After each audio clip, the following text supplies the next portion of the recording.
Our live stream got interrupted suddenly.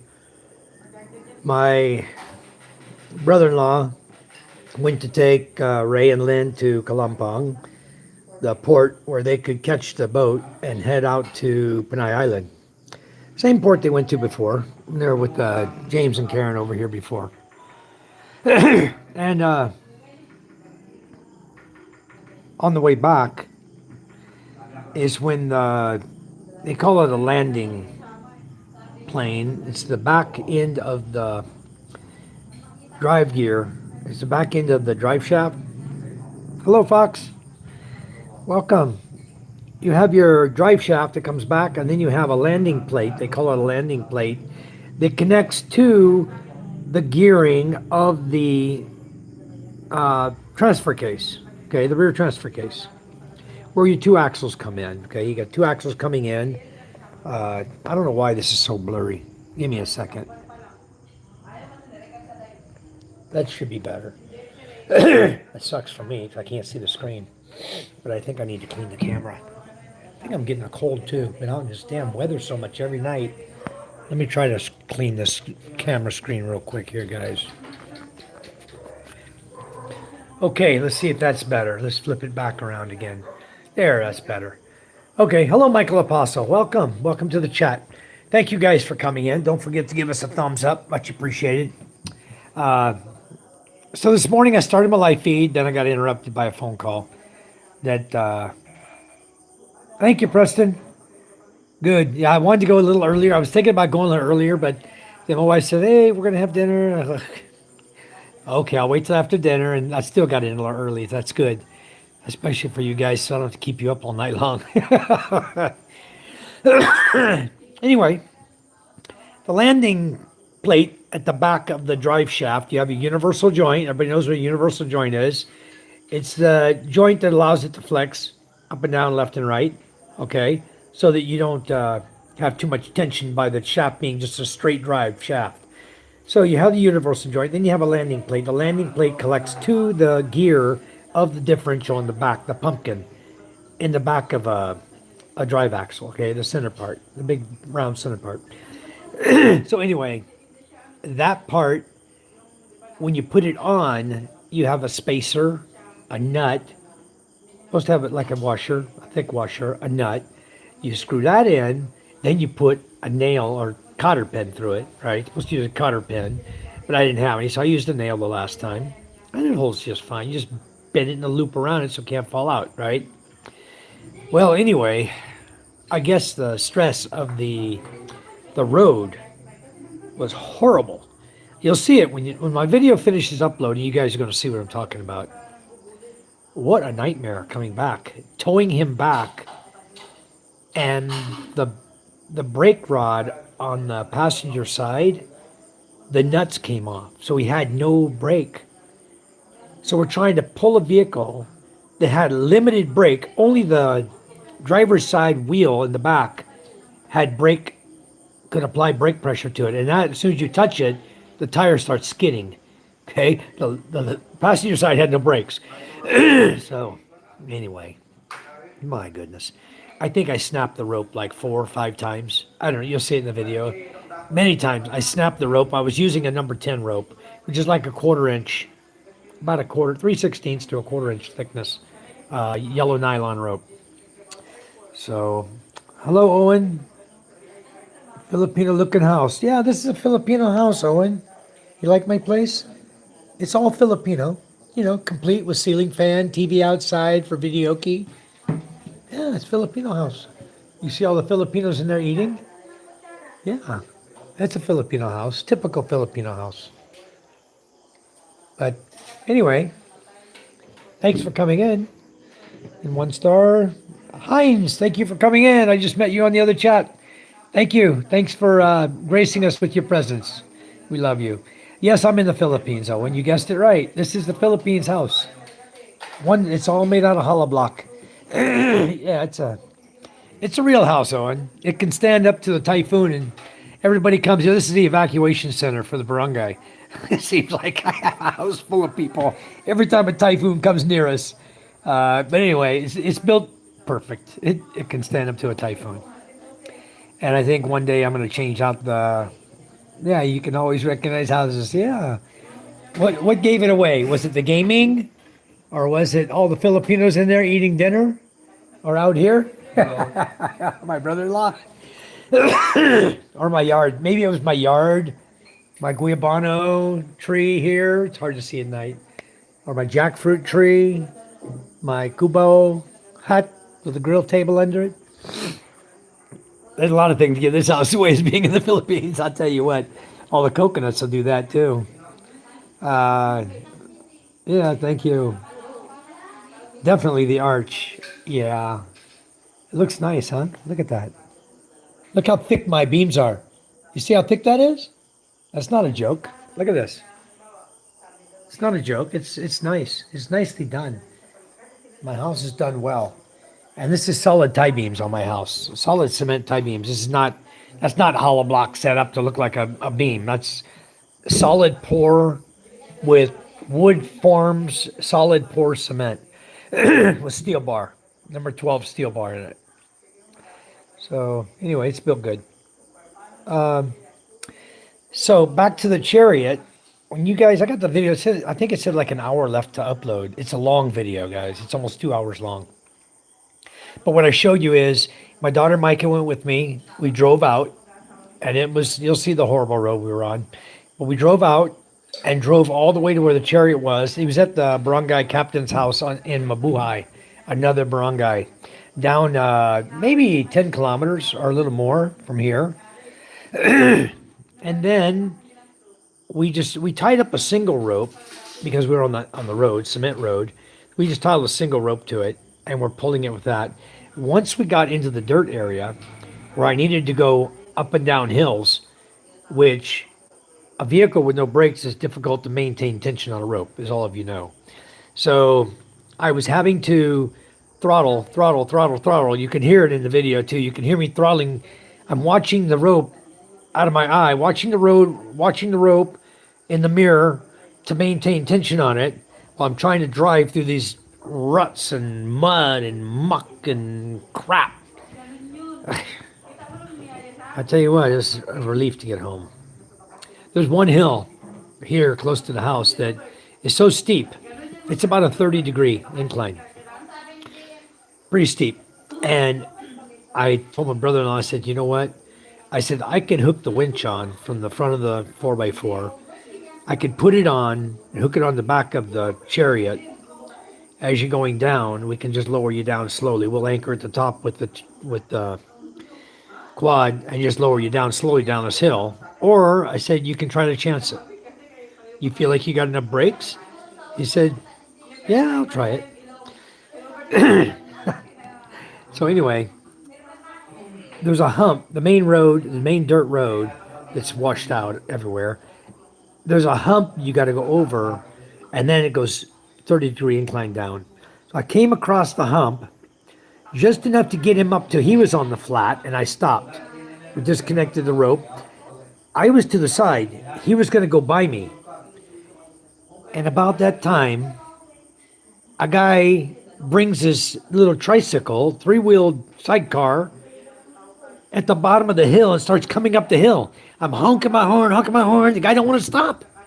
I'm telling him, like waving my hand, hey, stop, you know? The Chariot wasn't going nowhere. It doesn't have no power. You can't drive. And this guy's driving up the hill towards us. I'm on the left. The Chariot's on the right. There ain't nowhere to go. Where the hell's the guy going to go? The guy gets about halfway up the hill. Like I said, it's a steep incline. He can't make it. His tricycle doesn't have the power. That motorcycle he's using doesn't have the power to drive that thing up the hill with all the steel bar he had loaded on it. So he's halfway up, and now he's stuck. You dumb fucker. Oh, I'm so mad at those stupid people. Wake up. Learn a little something, you know? There's a tricycle behind us waiting on the road for us to get everything cleared. I was going to let him go on by before my brother-in-law goes because I don't want him to hit anybody or have any problems, you know? Anyway. I went up to the road, turned my quad around. I backed down the hill till I got to where the other tricycle was stuck, blocking the side. It's only a sidewalk width, guys. just maybe 2 feet past the sidewalk. You'll see it in the video. So no, I went down the hill.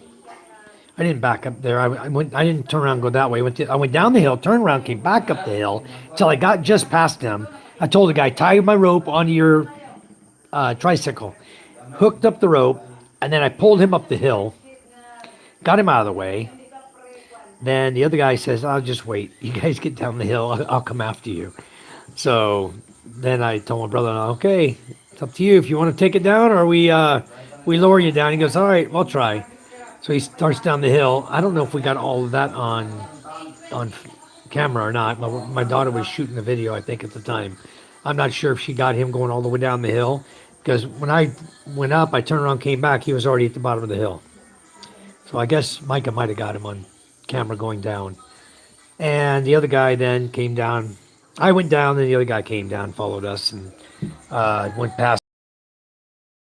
You watch the video, you're going to think at any moment that rope is going to break on you. The only fear I had was I didn't want to be going up a hill and the rope break. And he has no brakes. What you going to do? That's what I told him. I said, if that happens to us, I said, jump the hell out. Let the Chariot go. I don't give a damn where it goes. Just let it go. I don't want you getting hurt. So anyway, we double roped it and we pulled it up the hills. When we had to go up steep hills, we pulled it up the hills using 4-wheel drive on the quad. But we made it home. It's here. Got home. He finished doing all the welding on the muffler that he wanted to do before we had to take off to take Ray and Lynn to Kalumpong, which was, they left at like 6:30. And we got him there. Last time I talked to him, he was in Cataclan. Going to catch a boat out of Cataclan, heading to Mindoro. So Lynn and Ray are safe. They're headed home. They're going to Mindoro to Lynn's house. Lynn's folks' house. Not Lynn's house. Lynn's folks' house. So that's what happened this morning, guys. It's what interrupted my live feed. So we made video everything, and we posted it, and it should be up in about an hour. My daughter did a nice thumbnail, nice description, everything, title and description. It looks pretty good. So I hope everybody enjoys it. I hope it catches your attention like it did mine for the entire video. It's a long video, but it was exciting. I mean, we went through a lot to get that thing home. You guys will see it. So anyway, I always like the arches and tray ceilings in the Philippines. Yeah, me too. It's very beautiful. This is all cement. This is solid pour up here. All this ceiling, you see, it's kind of funky. It's kind of wavy because the plywood, they only use 1/4-inch plywood, and we put up Hawaiian and wood posts and make a form, right, with plywood, and then you go up and you put the steel bar on it. This is all number 10 steel bar, 4 inches, 4-inch squares, all tied up, number 10 steel bar. And then the main beams up here above me, these are all 12-inch steel bar. And the 10-inch steel bar, one of the problems we had is they didn't block up all the steel bar high enough because the pour is about 5 inches, almost 6 inches at the front and about 4 at the back is how it ended up. They had a 6-inch form. They took it all the way up to the top and they just raked it down so it has a nice slope. So they went like 6 inches in the front, down to 4 inches in the back. It works. The rain runs off. You know, I got my solar panels up there and the rain doesn't stick around. It goes off. So it's nice. Anyway, back here in the corner, right up about there, the edge right there, the steel bar actually came through. It started rusting, rust spot. Well, the steel bar was too close to the cement, to the finish, and it rusted, came right through. So I had a guy go up and clean it up, cut the steel out in that one section. It was right up in here. I just had him right up about in here. I had him cut the steel out in that section, that little, it was about a foot long. So I just cut that one piece of steel that was too close to the cement. And so it was about 1.5 inches on either end. And then he refilled everything, smoothed it up. You can see how wavy that is. The ceiling, that's all because it's solid pour. And you can get guys who'll come in and they'll put smooth coat and more smooth coat and more smooth coat. I said, hell with it. Who's looking at my damn ceiling anyway, except for you guys? I don't care about that. You see, they got this one pretty straight. It's not bad on the porch area. But the house is not like that, guys. The house is Hardy Flex. All my ceiling is Hardy Flex ceiling. Needs to be painted again, huh? Lights need to be repaired. Damn. Lights are pushed down. Them damn recessed lights here are garbage too in this country. They all come from China. Just garbage here. Anyway. All right. Thank you, Owen. Thanks for subscribing. Yeah, it has calmed down. And you know, that's what's really nice is I just like my quiet little paradise. And we like the karaoke nights. It's all fun. You guys, please tap the screen. You can hit me right in the forehead right there. Twice. Boom, boom. I want to see thumbs pop up. Boom, boom, boom. I'm just kidding. Yeah. I always say that on someone else's channel. Just tap the guy in the forehead or hit him in the nose. Pow! Hit him twice. Watch the thumb pop up. Watch out for the bang bang on the couch. Ain't no bang bang going on here unless my cat's out here with my dog. Ain't nobody. Oops. Wow. You saw that. Hello. How you doing? Let me guess, you want money? Money from me or Charm? From you. From me, because Charm's is maxed out, I know. Let me check the Gcash real quick. Yeah, I forgot all about those two there. I almost flashed around. God, I'm lucky I didn't do it but for a second. Hold on, let me check his Gcash here. Let me. Okay, guys, I'm back. Okay, guys, I'm back. Thank you, Michael. Thanks for saying that. Because I probably would have flashed around on it and got myself in a lot of trouble. It's the same one that got me banned for 24 hours before. Let me move it in the house here. Put it away so it can't be seen when they start panning around. I'll put it back in their closet somewhere. 5992? 5992. Yeah, I gave you the... You check the name? Because I didn't have... Huh? You check his name in his phone? Yeah, I saw it, 5992. Michael Light. Yeah, me. Okay. I got it right here on my phone, on Gcash. Okay. I sent you the picture earlier. It's on your phone. You didn't look at the 5 I sent you? Ay, ay, ay. She's getting it for you. Make sure there's no other surprises out here on the porch and get me in trouble on my YouTube. Okay, we're good. We're good to go now. Thank you a lot, Michael. That was appreciated. Wait lang, may tapos natin yan. Much appreciated. Oh, I gotta give Gcash out sometimes. All right, guys. Anyway, so I pulled the rear landing plate off, and all the gears inside are stripped. It's got 6 slots, gear slots to slide on, and they're all just wasted.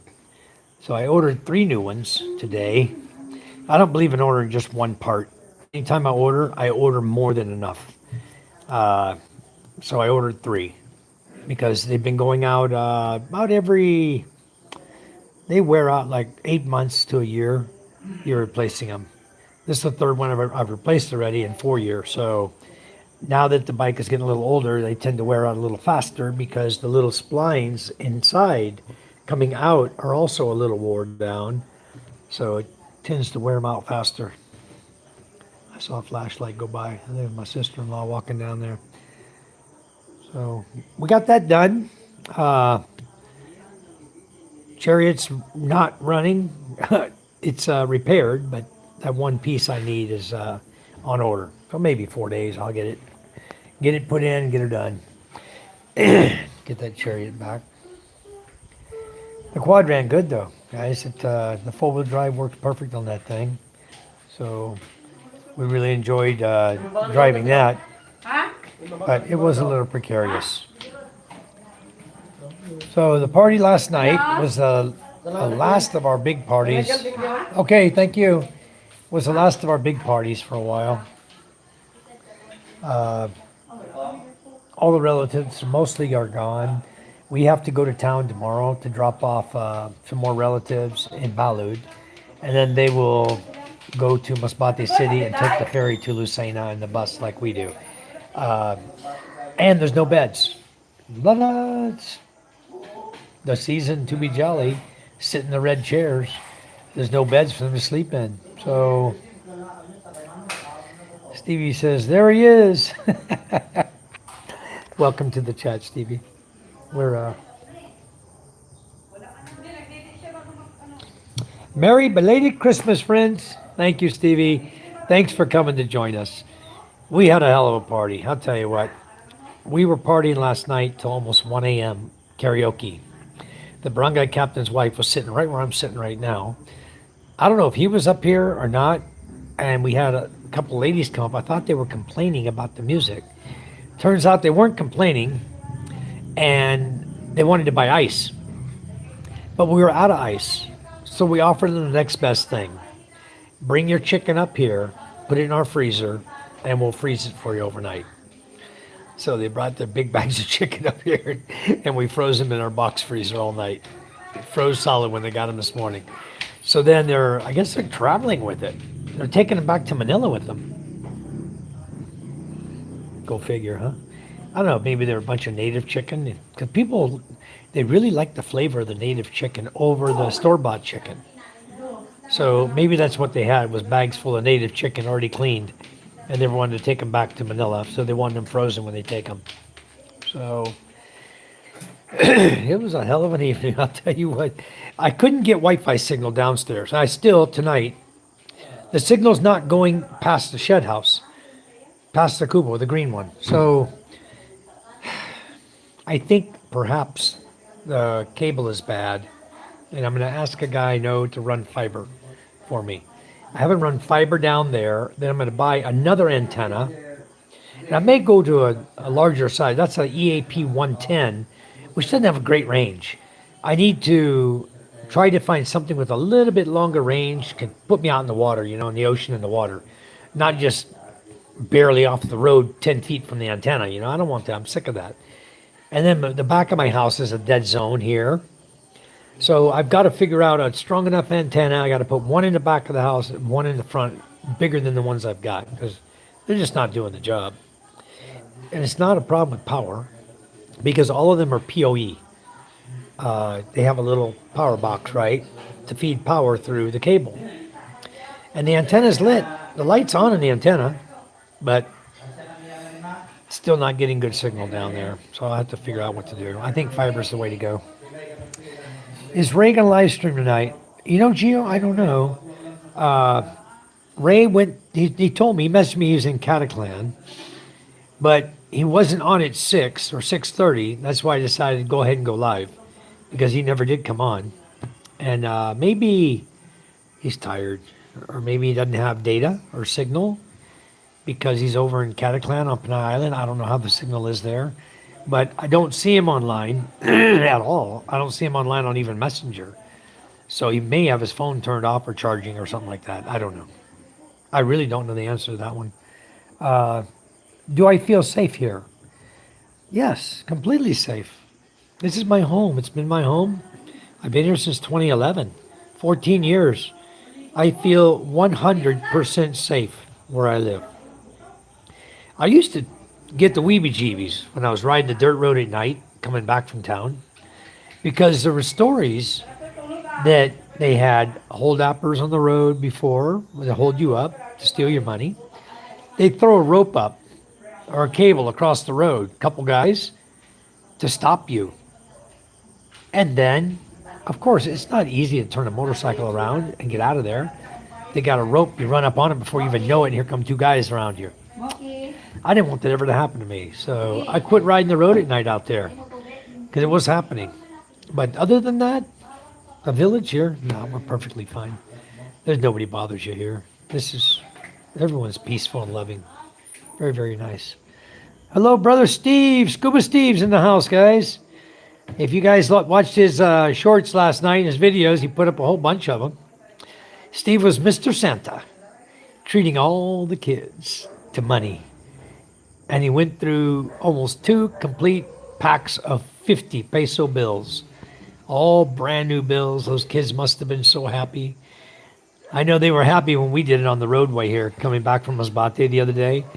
I made a video and posted. There was a bunch of kids on the roadway, little areas. So we stopped. I think the most we saw was 4 in one area, but there was 2 here, 1 there, like that.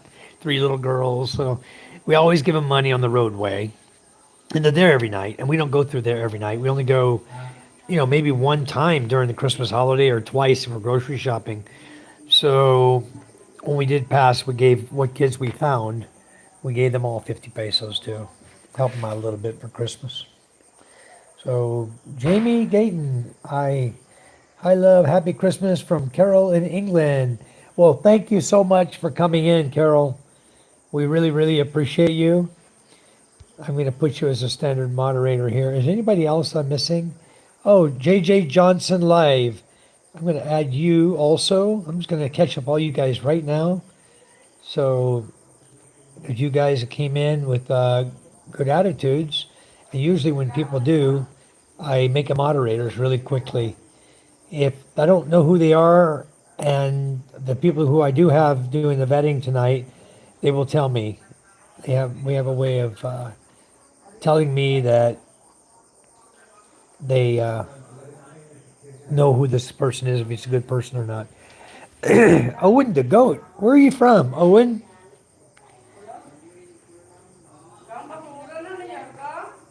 You're a nice man to talk to from Carol. Jamie, are you planning to come here? Are you coming to the Philippines one day?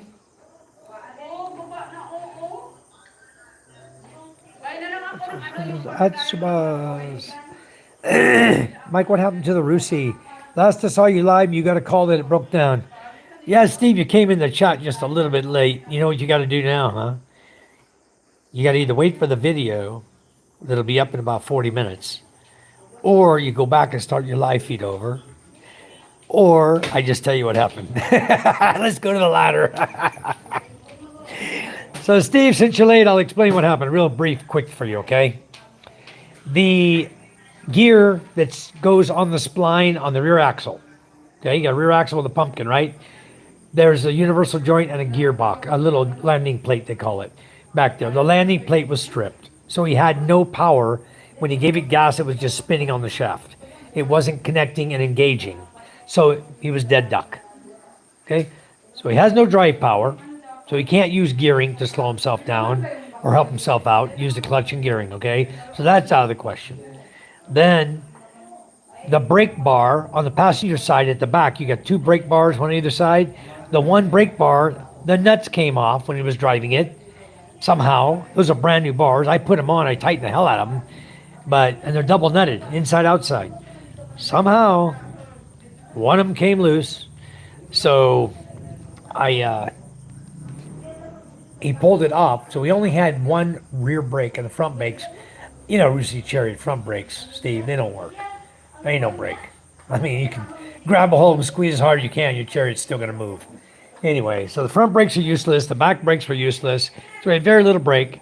And when you see the video, you're going to see the road I had to tow him on, that back dirt road behind my house that's full of ruts and mud and dirt and crap. You watch the video, you're going to go, wow, amazed that Chariot even made it through there in the morning. I saw where he'd been slipping and sliding in the mud this morning because it rained. Rained last night. So that Chariot was slipping and sliding, but I needed to get Ray to Kalampong, Ray and Lynn. So I asked my brother-in-law to drive the Chariot and get him there. You can't put Lynn and Ray on a quad and you can't put 3 adults on the quad. It's okay if you put children, but 3 adults of the size of me, Ray, and Lynn wouldn't work. So I couldn't drive the quad, so I had to take the Chariot. And it broke down. Got it home. It's all good now. Hello, Nikki. Welcome to the chat. Gio said, you and Ray make the best live streams in the Philippines. Well, thank you very much. Much appreciated, Gio. Jamie has no content and no subscribers. Okay. Jamie, you should get some content. Get some content on your site. Makes it easier when you go to other channels as well. If you have subscribers and you have content on your site, then when the guys check you out, they'll let us know that, hey, if the guy's cool, we give you a moderator. If you're not cool, then we don't give you one. And I did. Usually I wait for them to tell me, but this time I jumped the gun a little bit. I try not to do that, but you seemed like a good guy when you came in. So I hope everything is, you're all good, going good. I'm doing fine. Thank you, Nikki. Yes, we're all fine. Things are calming down. It's so much more pleasant now. You can sit back, you relax, you can move around, you don't bump into people. I don't know how many people I had in my house. I didn't even count them. I had Ray, Lynn, let's see, 1, 2, 3, 4, 5, 6, 7, 8, 9, 10, plus 5, 6, 7. I had 17 people sleeping in my house during this holiday season. 17 people. So it's okay. They're all relatives. Our relatives and friends, but for the most part, all relatives. Somebody's coming up here. I can hear my gate until you open it. Hello. What's up? Here. Oh. So, anyway, Rosalind's here. Ha? We're eating leftovers tonight. Sinurduran talaga This ito. is Rosalind's son, Baklan doon na- her middle son. She has 2 sons and a daughter. Her daughter is MJ's age, 4 years old. This one is, I think, 6. And then she has another son that's, I think, 9 or maybe 9 or 10, about Ella's age in school. Preston's welcome. One star says, welcome all newbies. But if you have 0 info, you will have to prove you're cool. It's that simple. Yes. Because otherwise, I have mods in here, guys, that if you mess up, cuss, or, do anything inappropriate, they're going to take you out real fast. I don't know. How's the battery doing, son? It's up. It's on. It's up. Huh? It's up. It's not off, son. You have power. The light's on, right? I said, how's it doing? That means how much power does it have? Do you have enough power to sustain you watching TV? Good way to do it is look right here. You see the green going down? It's discharging. Now, that's how full it is. So it's about 85%, right? Then you go up here, push that button. It says we're about 83%, okay? So we got 83% battery. I'll let you watch TV for 1 hour, okay? 1 hour only watching TV. Fucking tape. And then we off it. Our behind the detail. No, not 1 hour on no gen set. I'm not running diesel tonight. My goodness. Wasting money, wasting money. That's why we have solar, so I don't have to waste diesel. I've been running my gen set every night, and the reason for that is, the reason my battery's discharging so quickly now, I have this house hooked up. I have the green shack hooked up. My other shed hooked up down here where the bikes are. I think they got a light on. And my father-in-law is using that to run his water pump, to pump water from the well to his house. So they're sucking my battery down, and that pump is a 1 horsepower, draws about 8 amps. So it's not a light load.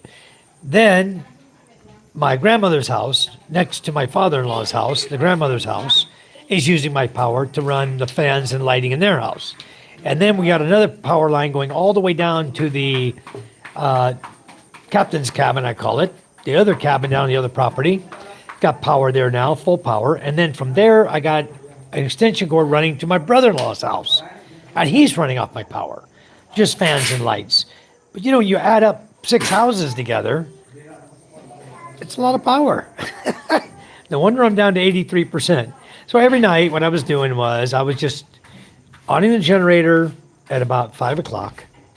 I tried to on it before the sun set. I tried to on it like 2:30 or 3 so I can get the last bit of the rays of the sun to charge my battery as full as I can get it. Because come dark, there's no more battery power coming.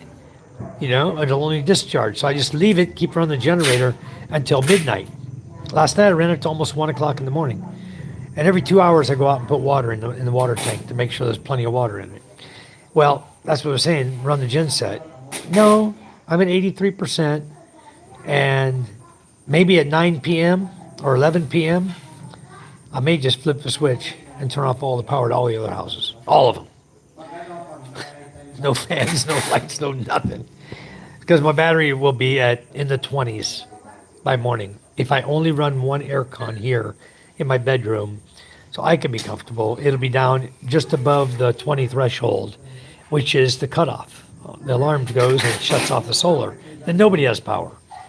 So if they don't conserve power, we're going to be out of power. I may take a walk in a minute, check them out. Make sure they don't have like 10 lights on in the house and nobody there. Just kind of reiterate to them that, hey, you don't need to be on my power if you're going to be abusing the power and wasting it. Gio says, Mike, I find it amazing how you started from scratch in a different, Papa, I think you mean different country with a different language and a different culture. What, son? Tito Dinted, we go back to Cavite. I don't want to go to Cavite. No, Tito Dinted. Well, maybe Den can go to Cavite. I'm not going. Why do you want to go to Cavite? We live here. You have school anyway. I'm not going to Cavite, son. Ay, ay, ay, kid wants to go to Cavite. Why you want to go to Cavite? For what? Give me a reason. What is in Cavite? Who is there that you want to go see? Yum. Liam. He's still here. No, the Molos are going home. Okay, well, we'll wish them goodbye in Balud. We're going to let them go. We're not going to go home with them. She has 2 kids. You need to bring it tomorrow. Okay, fine. Maybe put it in the back. We're going to ride bikes going, right? Anyway.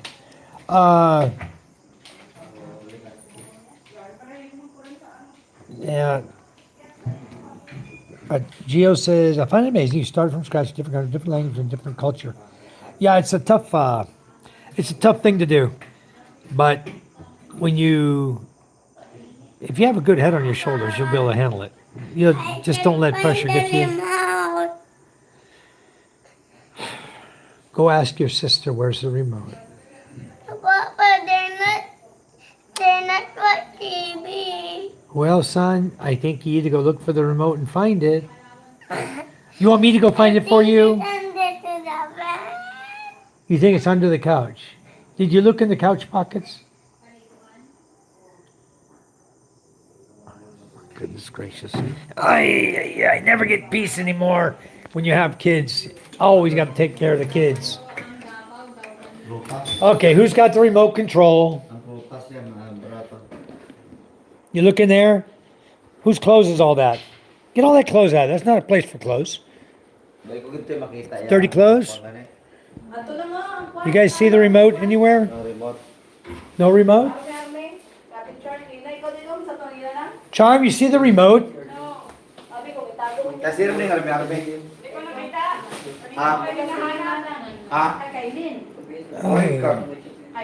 Looking for remotes around here. Nobody knows where the remote is because everyone here wants to hide the remote from everybody else. They want to hide it from everyone so nobody can watch TV unless they're here watching with them. And then they argue over the TV every 2 seconds. You think it went under the bed? Ay, ay, ay. Wait, MJ. I feel it. It's right here. I think that's it. Yep, I got it. Down in the couch. Okay, watch TV, son. Now, please stop bugging me. I want to relax tonight. I've been uptight and stressed all day. So much going on. I want to just relax. All right, I was having a douillon today. I almost fell asleep in the douillon. Right out there where Ray was laying. Oh. So, Lizu, I have 16 solar panels. Right now I'm running 8,900 watts of power into a 12,000 watt inverter.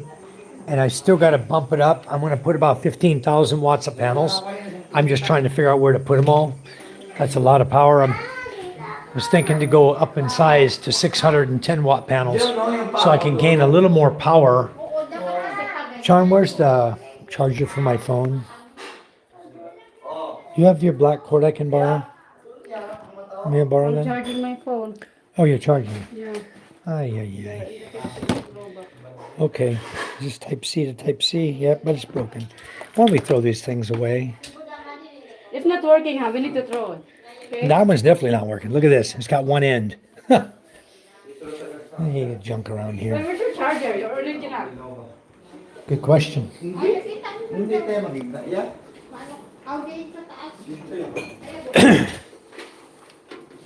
My charger's never where it's supposed to be. I don't know why she bothers to ask me. Because my charger's always taken by somebody else. My girls. It's done out here. I was doing water earlier. Look at all the mineral water I made today. Purified water. I made all this. I made about 1, 2, 3, 4, 5, 6, 7, 8, 9. 9 containers. Or 8 containers this morning. One of those is already used. I made 8 containers of water this morning. Now it's taking me about 30 minutes to get the water through, so I think it's about time to change the filters. Oh, copyright me with Peppa Pig. Okay. Guys, I'm just looking for my charger here. I'm going all over the house like a chicken with his head cut off. Oh, you found the remote for the fan. In my chair. In your chair. Yeah, I told you I'm using last night. It's not working. Wait. Whew, let's cool it down in here. Okay. I think the girls have my charger, Charm. I think, oh, here it is, right here on the, all I need right here, guys. Let me get my phone plugged in before my live feed dies. I'm about to die. I was at 2% battery. Postcard? That's easy to fix. Let's write one to you and Oh, George give me a now. second. Then we can post it to you. Oh, goody. What shall we write on it? Okay. Dear Pepper and George, wish you what love, Pepper and All right, we're George. golden. Okay. Very good. Uh, Let's post it. Not yet, Pepper. We need to write where you live. So I have 16 solar panels. It's hot in here tonight. And I'm running at 8,900 watts, but I have provision. I can go up to 15,000, 1/3 Do you know over. what it is? And I'm going to do it because of the rainy days here. But generally, I mean, even today, by 2 p.m., I had a full charge battery. From 26% went up to full charge. And I'm running double batteries. I'm running 2 Dynest batteries that store about 28,600 watts of power. Pepper and George. Two 51.2 volt, 280 amp hour. So I'm getting ready to add another one. I think I want to add one more battery, maybe 2. The only problem is they're not cheap, guys. They're 95,000. The first one was 98. The next one she charged me 95. So maybe if I bought 2 at the same time, she'd give me 90. I'd be hoping for a lower price, but you never know with these people. There should be a stamp in this. Still managed to build a business where most people fail. We'll just have to carry on downstairs. That was a tough one because my first business was practically a failure. I had a guy here What's going on here? who wanted to steal away my business from me because he had more money than me. I'm not a rich foreigner by any means. I live here on basically nothing. I came here and built from nothing. And this guy, of course, they're a big corporation. They got lots of money. They start backdooring, talking to my business partner in the U.S., who was all he could see was dollar signs. You know, this company can do better than Mike's doing. Faster, better, quicker. We're going to make more money off of them. But the problem was, at the time, I had a signed contract, good until September of 2014. And this company was trying to take over my business in June of 2014. Doesn't matter. I was already leaving that product, and I had already started with another product selling it. They didn't even have a clue. But it was the better product to the one they were taking over. They just didn't know it until they got their hands on it and started trying to go to their customers and sell this product. Then they realized, oh, we screwed up. They signed a big old multi-million peso contract to be the exclusive distributor and blah-de-blah-de-blah, and guess what? They could not even properly test the product. They had no clue what was going on. The guy called me, hey, you think you can train these guys? I said, hell no. Why would I train them? You're the ones who violated my contract. I'm gonna go train them how to use the product and sell it and test it, prove that it works. No, let them flounder, let them die. And it wasn't long. It didn't take them long, and they were dead in the water. I had again no competition. But what I did the next time I set the business up was I made sure that I was dealing with the manufacturer directly, not a guy who had purchased product from the manufacturer. I was dealing with the manufacturers direct. And that's how I did every single product I carried in the Philippines. I went direct to the manufacturer, not to a sub-distributor, not to a wholesaler. I talked to the man himself. And I told him what my intentions were. I said, your product's not in the Philippines. I want to bring it here. I want to introduce it. And I'm going to sell it. And I'm not going to pay you in advance for a bunch of product. I'm going to buy enough to do testing and try to make this project work. And the rest of it will be built by customers buying the product. I'll order when they buy. Oh, but you got to carry inventory. I said, no. I'm not going to carry inventory. I'm going to do it my way because I don't want to fail at this business. I'm not a rich man. I said, I'll give it 110%. I'll bust my butt to sell this product. I'll run the streets, which I did. And I sold it. I was successful. I built it. I started with one, and now I don't know how many I got. I think I got about 12 products that I'm selling for different manufacturers around the world. I've got one product that you all probably have seen. It's called Flyboard. It's a thing that you see the guy, he stands on it and he flies up in the air. It's got jet propulsion. Frankie Zapata. Yeah, he's the owner. I'm his distributor of the Philippines. So anyway, when I see a cool product and I see nobody's really selling it, I said, let's try to sell it in the Philippines. That's how I built my business, guys. It's not hard. All I do is move money now. So I have distributors selling for me who buy from me. I'm the wholesaler. I buy directly from the manufacturer. Everything is set up under my name, not under my wife's name. The company is in my wife's name. The company, the empty building. Without me, there's nothing. As soon as I would ever walk away, she would have nothing to sell. I would just go start another business with another partner and have the same products because they're named to me by the manufacturer by name. That's the way I set it up. Now you guys know. You know how to do business in the Philippines now. You don't get taken advantage of. A bunch of us were born tonight, but not last night. Try harder. Zach Rose Chan says, hi, how are you, my dear friend? Hello. Zach Rose, I just subscribed to you also over on Mike and Venus's channel. Thank you for coming in. Much appreciated. Ahmadian. Hello, Ahmadian. You're Persian. So you're from Iran? Am I guessing that right? Ahmadian. Lizu, you're right. It was under the couch. I reached down on the side of the couch. There it was. I'm Lap Filipino. Okay. Oh, I'm also Filipino. All right. That's normal here. Chargers going out of places. Yeah. I have one that came in my phone, and the kids all know this is mine. And they know they're not supposed to touch it because it charges fast charge to my phone.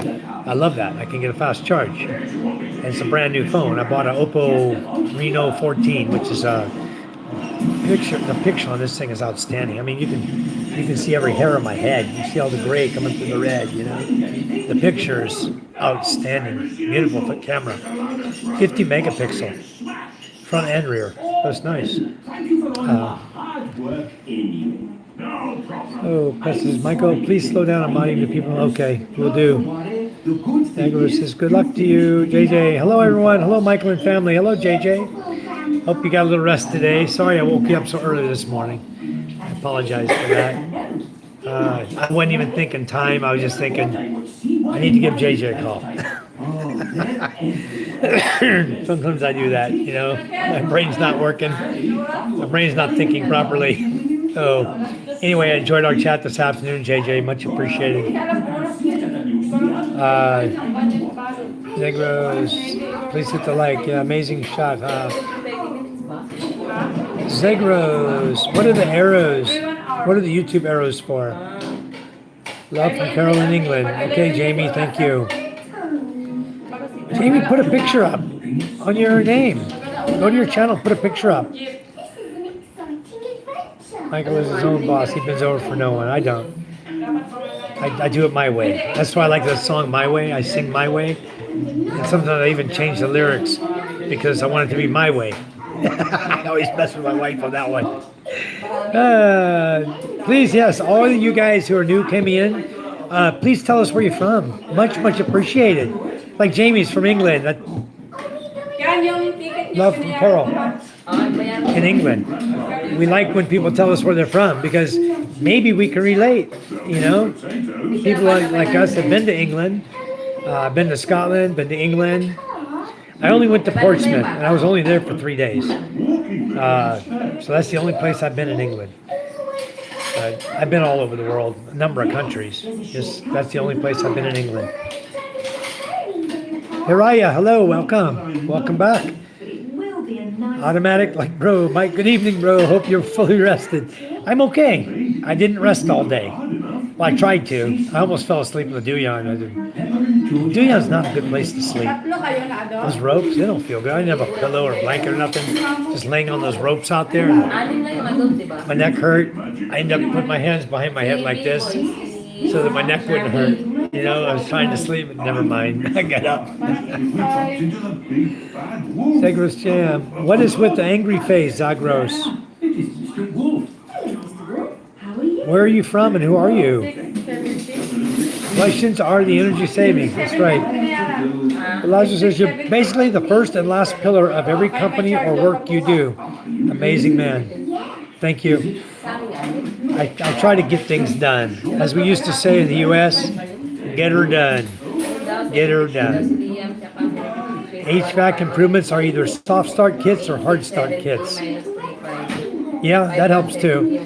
But also the cold plus AC treatment does a fine job for reducing energy consumption. It removes the oil fouling, which is awesome. Once you clean that tubing inside, and you get a more positive heat exchange on your electric bill. I was reducing units here. I think the lowest I ever got was like 13%. And the rest of them, I have one at 37% reduction in power because it was a 4 horsepower unit in a server room. We were able to reduce the heat in the server room to such an extent that we were able to maintain, we were able to put the temperature where they had it, set at 22. But we were able to make it so cold, so quickly, so cold, that we could overcome the heat load.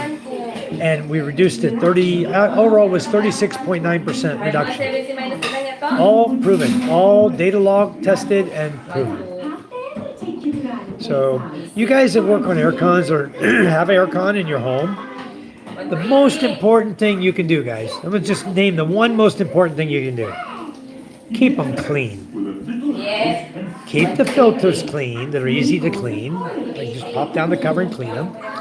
And keep the air cons clean every 6 months. Take them out. If they're split type like mine, take it out, pressure wash it, clean the fins, get the dirt out from them, get the dirt off of all the tubing inside. All the way around the unit, the condenser and evaporator have tubing. And that tubing needs a positive heat exchange to work properly to give you colder air. Once that becomes blocked by dirt or fuzz or smog, oil, crap, hair, cat hair, dog hair, you have pets, once you block it, your aircon will cost you twice as much to operate just to get that temperature there. Think about that, how much money you can save on your electric bill just by keeping an aircon clean. And like I tell my customers, cleaning every 6 months pays for itself. You know, I charge them 500 pesos to clean a unit this size, okay? I remove it, I disassemble it, I clean it, reassemble it, put it back in their hole, test it, verify it's working, and I only charge 500 pesos here in the Philippines. 500. Do you guys know how much money that is in dollars? Not much. It's about $8, guys. A little over $8, $8.20. I'm taking that aircon apart, disassembling it, cleaning it, pressure washing it with water, and if it's really oily, I use detergent to let it soak to get the oil out. make it easier, and blast it out with a pressure washer. And when I'm done, that thing's like a brand new aircon. Dinosaurs lost track. Like a brand new aircon. Okay. So anyway, but improvements can either be like Preston said, soft start kits, hard start kits are improvements to help it start up easier, more easily, not draw such a load starting up, reduces the load on the motor and keeps it from burning out as quickly. Okay, Haraya says next advance. Happy New Year, brother Mike. Thank you, Haraya. Thank you so much. Take care and maintain the pogey, brother Mike. I'll try to. I need to comb my hair, guys. I haven't even combed my hair all day. I've been so damn busy running around. I know I should have combed it before I get on live TV with you guys, huh? Here I am and looking at the world from my cell phone, my hair not combed. Crazy, huh? My mother wouldn't approve of that. I know that. She wouldn't approve at all. She'd be all over me. She's still alive too, guys. Hold on. Brought it here. I see. We'll need to question George. It's just routine. Please describe your dinosaur in your own words. Take your time. Use as many words as you like. Okay, I feel a little better. I feel a little more presentable now. My hair's combed. Okay, take care and mention the Pogey, brother Mike. Or maintain, okay. Quest is from Oregon. Very nice. Where in Oregon? My father used to live in Coos Bay. I used to go up there and go hunting with him. We used to go elk hunting and deer hunting up there. Jen Marai, we know where you're from. Good evening, Jen. Hello. Jen is from over in the Batangas area. Right, Jen? Or close to thereabouts. In the Philippines. Hernani Francisco is my brother-in-law. He's downstairs. Good evening, Hernani. Thanks for coming in my chat. I definitely got to make Hernani a moderator. I know I trust him. He's married to my wife's sister. All right, you're a moderator now. Ray, you're in here. Sitting in Cataclan Port for a couple more hours. Did you get the 10 p.m.? Ray, is that what time you're leaving? And they were asking if you were going to do a live feed. You want to do a live feed, Ray? I've been on here almost an hour. I'll be glad to pass off all these people I have here to your channel if you got something to say and you want to do a live feed. I'd really appreciate it. Love all you guys. But I also want to help Brother Ray out. So, Lady in Red, hello, hello. Hi, get to see CEO to Farmer. Simon, you were on my mind today. And I almost wanted to call you today, but I held off because I have nothing really to, I wanted to talk to you about a certain subject, but then again, nothing came to fruition yet. But I'll run it by you one day. I'll give you a call and run it by you. I do want to talk to you about an idea. I think you'll like the idea.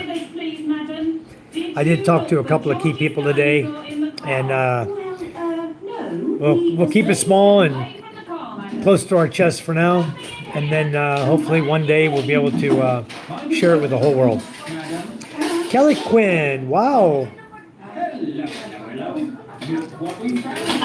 Simon, how's Cherry doing? Ray says, hi Simon, welcome to the new people. Welcome to new people. Spend the money and have zero upset renters in a resort. There you go. That's right. That's what I do. I help them in the resorts here. But they're too cheap, I'll tell you. I'll give you a situation what happened. I was in Manila. You guys know that just recently. I just got back on the 20th. So I'm in Manila and I got a phone call from one of my resort owners. And she sent me a picture of her fan motor. It's the long fan blade, split type, evaporator, 1.5 horsepower. So she sends me a picture of the fan motor. She says, do you have one of these? I said, no, I don't. And I can't help you right now. I'm in Manila. She goes, you know anybody that can get me a fan motor? My aircon's down. I have customers. I said, well, I'll be back tomorrow. I said, let me see what I can do here in Manila for you. I called one of my good friends in Manila, an HVAC tech. I said, have you got one of these Panasonic motors? He goes, yeah, Mike, got it sitting right here. Can you bring it to me? I'm in Tagaytay. I was visiting Ray and Lynn. We're in Tagaytay at the time. It was the last night there, too. So, and it happened to be the guy's birthday. So we were all eating dinner. I think you guys saw the video we put up of the guy Thai, or the pictures. I don't know if I did a video or pictures, but it showed us eating there with Ray and Lynn, and what a beautiful view it was. Just gorgeous. Well, anyway, the guy came up. He arrived right as we were going out the door. We were getting ready to head over to Robinson and try to find some red beans so that Ray could cook some red beans here so we could have red beans and rice. Cajun dish, Louisiana dish I haven't had since I came here. So I was all gung-ho for that. Let's go get the beans for that, you know. So anyway, the guy showed up. He was right there, right as we got outside. He pulled up. I'd already paid him Gcash for the part because I trust the guy. I know him. I sent him the money, and I sent him a little extra so that he could, you know, compensate for his drive to come up there. He lives in Dasma in Salayan, which wasn't so far from Tagaytay. So he shot up there, brought it up to me, put it in my bag, took it home, and the next morning I dropped it at the ladies' resort. Boy, was she tickled pink. And guess how much extra she paid me? Oh, a tunnel. That's very hard to do. I think their housekeeper told me Merry Christmas. Amalia, very beautiful lady, very nice, sweet lady. In fact, that's where I got my dog from her. She gave me Smokey, my dog, when he was a puppy. Anyway, it's all good. CEO Farmer says, afternoon, evening, Ray. Happy holidays, Lady in Red. Ray said, I don't have the best signal here at the port. I understand. You know, these cities, these places we go to, the data sucks in the Philippines. Plain and simple. You basically need to make a hat with a Starlink Mini on it if you want to have any kind of decent Wi-Fi here. So, Lady in Red, sub my friend Simon. Very good. Scuba, I don't want to talk about my damn red hair, man. You know damn well who colored my hair. Your wife, your girlfriend. See all the grays coming out now, though. Ha ha ha ha. The red's gonna go away. Then I'm gonna make it brown. I'm thinking about making it ash gray like Charms. What do you think? Ash gray. Get rid of all this crap and go to ash gray. Scuba, good job with the kids, bro. Good job giving out your money. You're a good Santa. At least you didn't have to wear the full Santa suit like me. My goodness gracious, that thing was hot. 80 plus outside, meaning about 31 degrees Celsius that day. I'm out in the basketball court with a full-on Santa suit and a white beard and a hat, keeping all the heat in. Talk about hot. I managed to handle it, no problem. Oh, okay. I'm going to move on down to the chat. 10 p.m. Good. That's very good, Ray. I'm glad you're getting out at 10 p.m. So that will put you in Mindoro about 5 hours, 5.5 hours, I think. So that's good. Hernani, thanks for coming in. Yeah. You came in and you left? Yeah. Yeah, it's okay. You give me a like while you're in there? Yeah. All right. Thank you so much. Comment. All right. Very good. I don't think the data signal is strong enough to go live. Well, if it's anything like my little Kubo down there, it's probably not. My Kubo is crazy right now. The signals suck so bad. I'm thinking about having a guy run fiber optic down. I'm gonna run fiber there, and I'm gonna find my other antenna, do fiber in the backyard, and see if I can't get a better system going. Because it's really getting old, this lack of signal. Matt, how long will this live run? As long as you want me to, Matt. You're from New Zealand, right? How long would you like me to stay live? I've been on here 1 hour. Simon, she's okay, mate. A few tears, bless her, but I'll be back on 30th, thank God. All right, looking forward to you coming back as well. I know you are too. Ain't nothing like the Philippines. You know, when you leave your heart here, you're in a big hurry to get back to it, you know? Theo says, hi, Steve. Scott, hello, Scott. Oh, nice of you to come in, thank you. Scott is now with Isa, guys. The Scott and Isa's World. You guys, please go over and subscribe to Scott and Isa. And then also, while you're there, look for Isa's channel. Maybe Scott could give us Isa's channel. Type it in the chat here. I'll pin it at the bottom. I would like you guys to go and subscribe to Isa, who is the fiance of Scott. They're going to get married soon. And that's going to be a hell of a wedding there, guys. Beautiful couple. Beautiful wedding, I guarantee you. Going to be a great couple. Going to be together the rest of their lives. Just like Charm and I. Busy Slim, you're back. Been to Tagaytay. Temperature there, nice and comfortable. Yeah, it's cool there, actually. It was actually chilly. We were sitting there having dinner, and it started sprinkling. You got a little wet, and the wind's blowing right through the restaurant. Got downright cold. I was shivering. I was cold. First time I've been cold in the Philippines. Well, second time. First time was in Baguio. Boy, that cold. That was super cold. But Tagaytay is cold, guys. I want to live up there. That's nice. But I don't do condos. You know me. I like the woods. I like seeing some greenery, seeing some trees. Ray knows that. He was here enjoying my trees with me. Ray and Lynn, we had such a great time together. Thank you for so much for coming, Ray, you and Lynn. We had a great time. Much appreciated. And thank you for the wonderful Christmas gift. Tripod will come in very handy for me. Guarantee you. You should see this crap I'm using right now, huh? Anyway. Hello, Scott. Everyone says hi. Yeah, from New Zealand. Matt, are you from anywhere near at Fox Finding Life? Do you live anywhere near Fox? Or do you even know about his channel? At Fox Finding Life. He has a great channel. He's right there in New Zealand, but he's going to be coming to the Philippines soon. About another, one more year, give or take a month or two, and we'll be having him right here in the Philippines. Jamie's, hi from Carol in England. Happy Christmas. Thank you, Jamie. Thank you, Carol in England. Hello, Simon. There you go, right there. Pin this one right here. You guys, please go down there and subscribe. Right there at Filipina Isa Ilonga is what it says. But go over and subscribe to her, please, guys. Ray says, couldn't go to Dangay Port until 1 a.m. So going to Bululacao at 10. A little further, but beats waiting 3 more hours at the port. Wow. Okay. Does it cost less to go there also, Ray, or is it costing you more to go there? Welcome to the gift shop. Look, there's a picture of us on the right of Hello, Scott and Isa. Hello, Scuba Radar. Scott, you'll have to live stream so I can troll the wedding. Definitely. I'm going to troll that wedding too.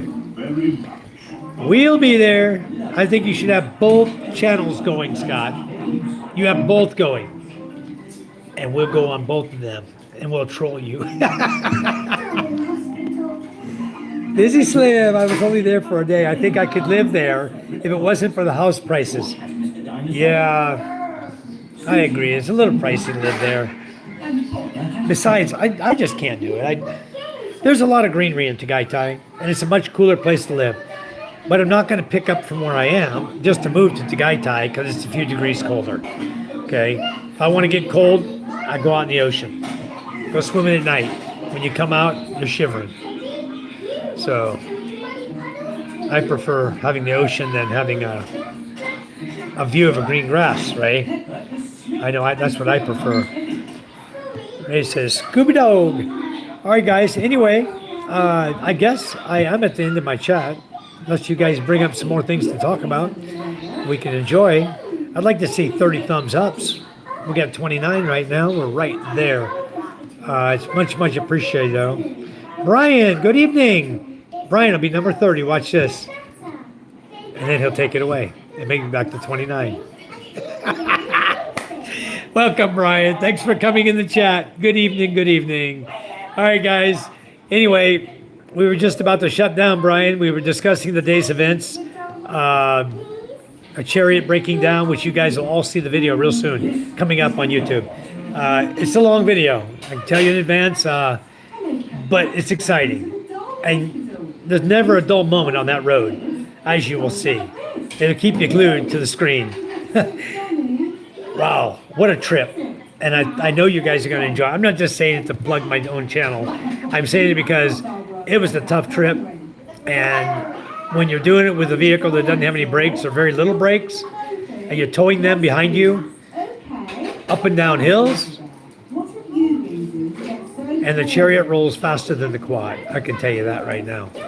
Twice, I got the rope around his front tire. Snapped that sucker in a heartbeat. I go, like, like a cable blowing apart. Blew that rope right apart. So there's nothing I could do. I mean, it was so rough out there.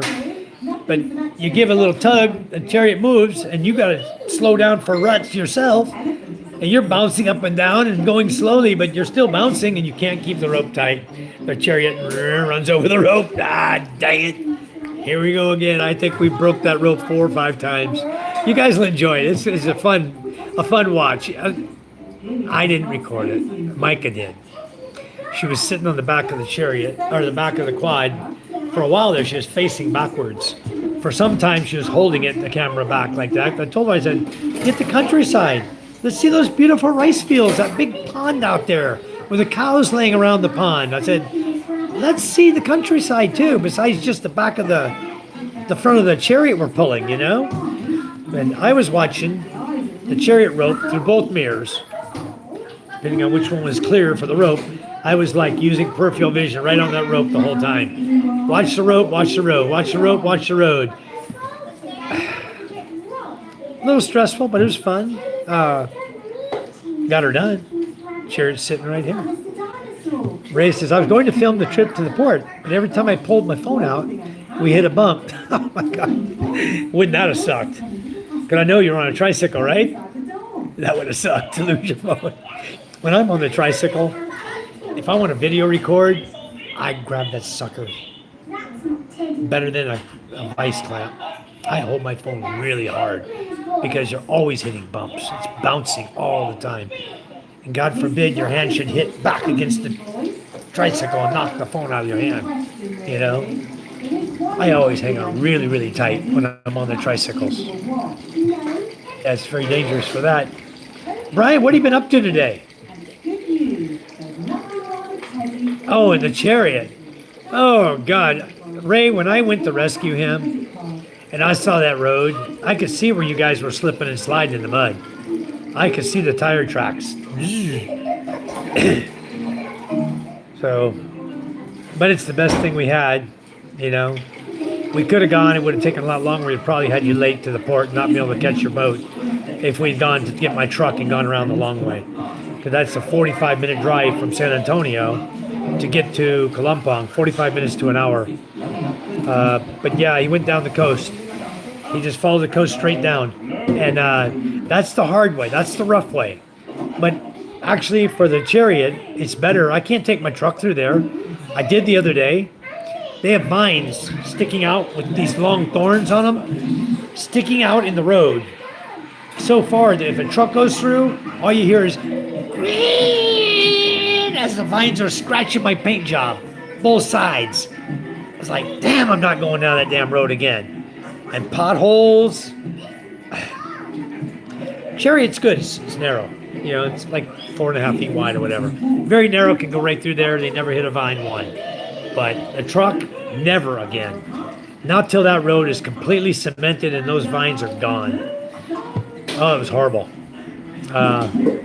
Oh, you went down the coast for a drive. Okay, tell me about it. I asked you what you did today. And then I thought you were talking about the Chariot going down the coast with Ray. Sorry. How was your drive, Brian?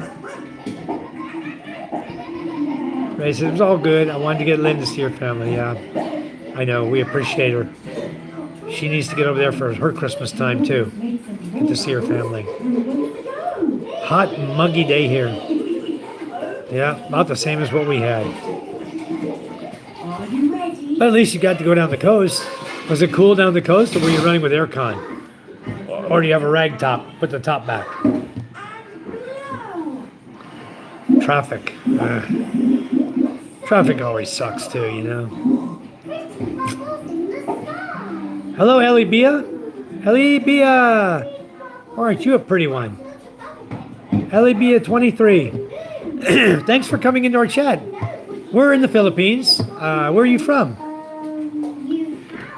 We just talk about general events of the day, things that happen, and That's what we do. We howl at the moon. Wendy, can you teach us how to do Ellie from Oklahoma. Wow. I got a story about Oklahoma I will share with you guys if you want to hear it. I was driving from California. I left Temecula. I was driving a Chevy van. It's a 3-speed on the column shifter, right? So I'm driving, and well, first of all, the van broke down. We overheated going through Arizona, through Kingman, Arizona, which is up in the mountains, right? So I have everything with me, guys. I always go prepared. I had a solder gun with me. I had solder. The radiator had a hole in the radiator. One of the fins busted. So I took the radiator out of the vehicle. I have all my tools, complements of tools. I take the radiator out. what big eyes you've got? I had my wife at the time. I said, can you just watch the door? Because the men's bathroom doesn't have an outlet to plug in. But surprisingly, the women's bathroom does. So I told her, can you watch the door for me? I'm going to go in here. I'm going to solder this radiator up. So I went in the women's bathroom. I drained all the water out of it outside. I soldered up the radiator. I go back. I put it back in. But the damage was already done. It had blown the head gasket, and the head was cracked. So water was going in the oil. And I got the radiator done, but now I'm not going anywhere. I'm at a gas station in Kingman, Arizona. Sounds like a song I could sing, huh? Sitting at the gas station in Kingman, Arizona. Yeah. Anyway, there I was. 3 days. Because the first day, the next morning, it was dark when I arrived. The next day, I got up and I went to find a junkyard. They would have a 6-cylinder head, right? Head gasket's easy. There's parts stores everywhere in Kingman, Arizona. So the head gasket was no problem. It was finding a head that wasn't cracked. So I go to the junkyard. I got a head. I take it to the machine shop. I had to magnaflux it. Cracked. I go back to the junk shop. I get another one. I go back. Machine shop. Cracked. I go back to the junk shop. I said, this one's cracked too. He goes, I only got one engine left. He goes, I think it's got a good head on it. So he pulled that head off. He gave it to me. I took it to the machine shop. Good to go. No cracks. I take that head. They magnaflux it for me. All good. They shave the head. Beautiful. Like a brand new head. Brand new gasket. Take it there. Put it on. Well, on that 1978 Chevy van, 6-cylinder engine, 256 cylinder, the back bolt is this big, and all the other bolts are that big. Okay? One bolt is bigger than the rest of them. The back corner. I don't know why. Why would they design a vehicle like that? To be different. So anyway, I have a round file about the size of my finger, just a little smaller than the hole, right? I had a round circular file. So I sat there with that head, which is about 4 inches thick. I spent a good part of a day filing the head, the hole, the bolt hole. Filing round and round and round and round and checking the bolt. Nope, doesn't fit. Round and round and round and round. Hour after hour, I get that sucker to fit. Up, slide through, good. Get the head on, get the bolts in. I finished up getting the engine back together at 2 o'clock in the morning. Set the timing, because you got to pull the distributor. So you get everything back in, adjust the timing, ready to go. Engine's running good, purring like a kitten, not overheating. Okay, I take off from Kingman, Arizona. And I also put a 4-core radiator in it. Big, thick radiator. Oversized, so I wouldn't overheat anymore in the mountains. So we're good, we're on the road. 2 o'clock in the morning, I take off. I'm from Arizona, right? I'm cruising. I said, I got to Oklahoma. There comes the Oklahoma part, guys. I get to Oklahoma. I pull into a rest area. I'm beat. I'm tired. Pull into Oklahoma. And you know they have the little cement blocks I know what I'm you doing. pull your tire up to. Don't ever park on a hot day after you've been driving for hours and hours. Don't ever park your vehicle against that cement. Okay? Never do it. What on earth are you doing? I made that mistake. Having I parked my van. I had a bed in the back. I climbed the back and I pass out. That was a I wake up the next morning, perfectly clear to see that I start the van had up. fallen into the pond. I back up. I'm hearing bump, bump, bump. George, you're both covered in mud. I put it in drive. I pull forward and bump, bump, bump, bump, bump, bump, bump, bump, bump, bump. What the hell? Where is George's hat anyway? I stop. I go in the front. I look at my tire. And where you have a round tire? No, it wasn't round anymore. There's a nice indentation where it was stuck against the cement all night and cooled down, and the steel belts inside deformed to the shape of the cement corner. Thank you, everyone. But it's perfect. Tire gone. Put your spare on. Now, go find a junk shop in Arizona, a junkyard where you can buy another tire. I can reach it. What a trip. But that happened to me in Oklahoma, guys. Oh dear. That's my story. I'll stick to it. I finally did make it to Tennessee. I did get to Tennessee. And I did get all the way to South Carolina. And then I came back and reversed the path and drove my van all the way back to California with no issues. Promise not to let the children Long, long trip. 3,000 miles. One way. Not to let George's hat get Have you ever drawn your solar power system up? I know, Brian, I haven't. I got it right here. I mean, I can just draw it simple, but no, I haven't. I will put it on paper. I will put it on paper, and I'm going to do a video up for you guys. I've been so swamped here during these holiday periods. Kumakain ba naman to? We'll get to it. I promise you. I'll get her done. Grabe pagkalaki. Yeah, that was back in the days when you could work on your own cars. It wasn't illegal to pull over the side of the road and fix your car. Now, you probably get, a cop probably take you to jail for it. You know, if you don't take it to a mechanic somewhere nearby, they'd probably throw you in jail for working on the side of the road on your car. No, I don't have a clue. I've been back to the USA since long time. Lily Evers, knock it off. You do it again, you're out of here. If my moderator sees it, you're out of here. I'm warning you once. Don't do that again. Okay? This is not some kids show. All right? This is not Starbucks where you're buying a Starbucks drink. Okay? Don't play the game in my chat. Your house might need fixing. Right, says, I have a few stories about trips like that. Well, Brian, you're going to have to share it with us one of these days. She retracted the message. Thank you, Lily. Because I don't tolerate that in my chat, okay? And when people come in, if you come in nice and you chat nice and you have a channel you want to build for YouTube, and you're not just coming in to troll me, I'm the nicest guy in the world. But I recognize your comment immediately. I've been doing this for not since yesterday, you know. So let's just be normal when we come to a chat with normal people. Let's have a good time. We love each other. Everyone's here to have a great time. Listen to each other, talk to each other, communicate. Mostly listening to me. But you guys, let me get something cold to drink. Type something in the chat. We'll come back and we'll hit up your comments.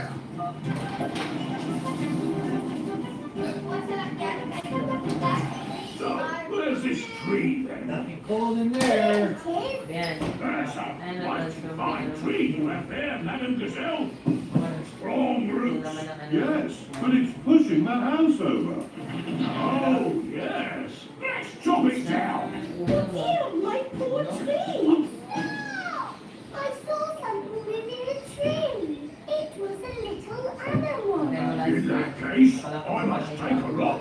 Before Mr. Bull chops the tree down, he must check that no animals are near. There's anything cold up in the house to drink. He's been looking everywhere. A bird's nest. Look at that. It's resting in your tree, Madam Gazelle. Please can I see the birdies? Okay, Emma, we can look from the windows. Ooh, lovely birdies. I think there's something else. What's here? Let's see what else there is. I say, look at this. It's an owl. I think I see something else. All right. Look it up, bud. Something cold to drink. It's good. You've got bats, All Madam right. Gazelle. My friends, the bats. They remind Ryan's his message retracted. All right. Something. Thank you, Scott. And what's this? Scott, what'd you have for dinner tonight? decoration. I know you're eating good. You're there with Isa. I know you're eating good.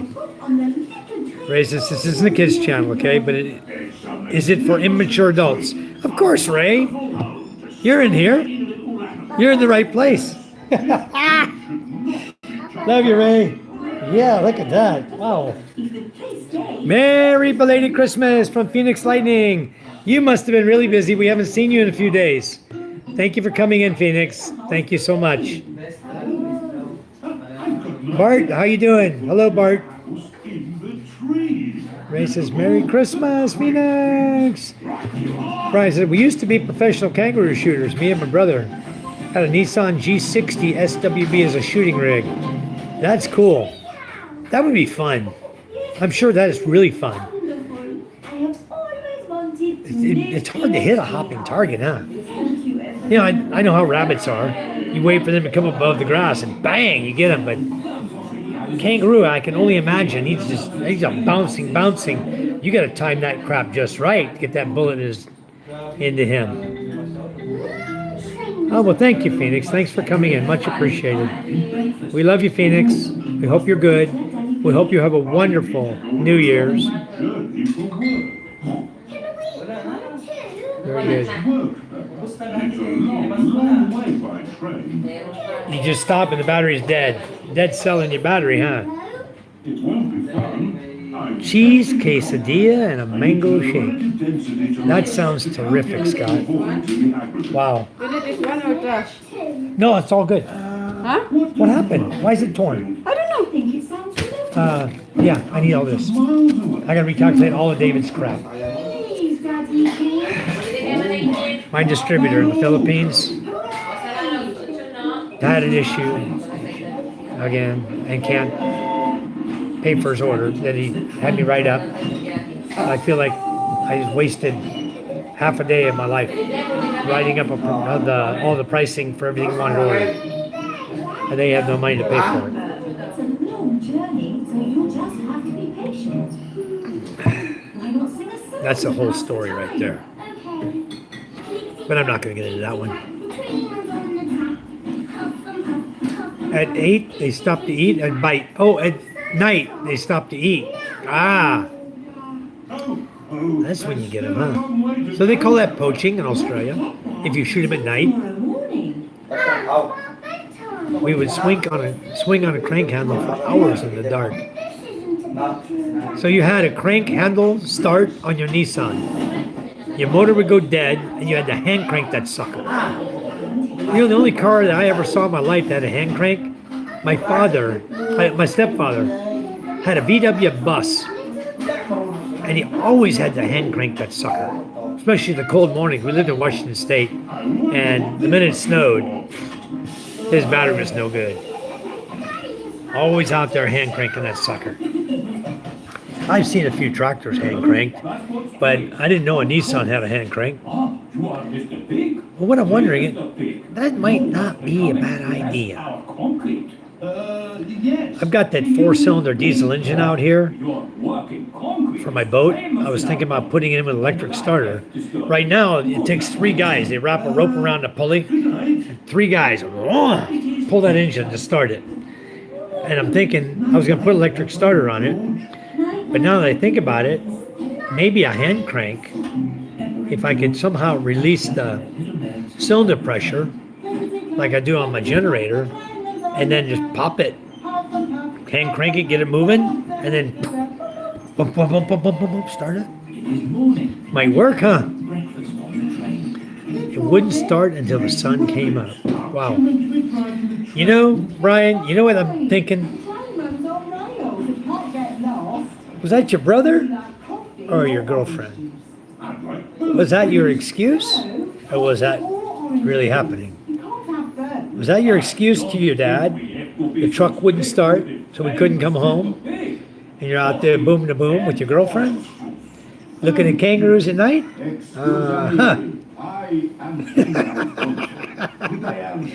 No profession shooters then just bought tags from the government. Ah, okay.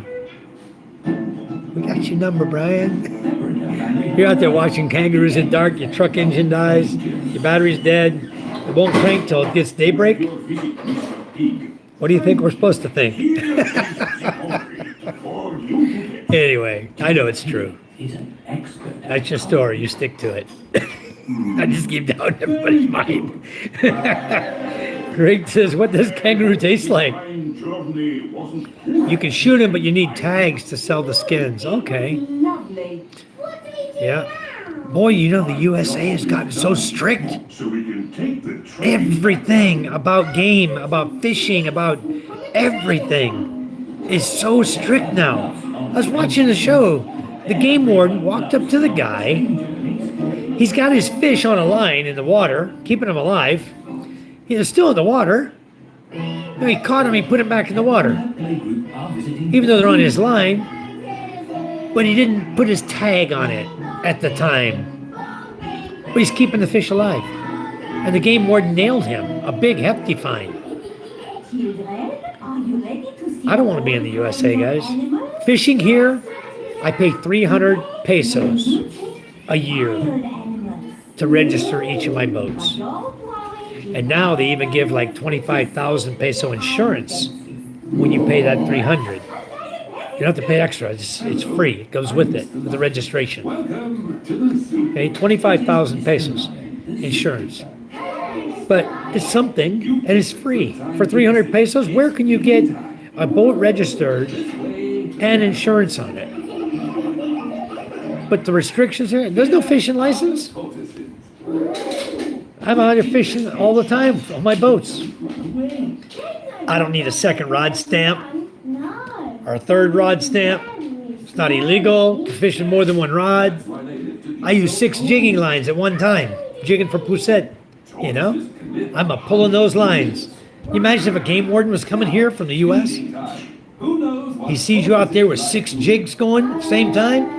What kind of ticket would he give you? My God, it'd probably be $3,000. The USA is off the hook.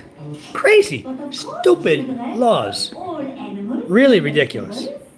When we were a kid, you know, we used to be able to ride out to the lake with your cane pole, swing your hook out there and catch bluegill all day long.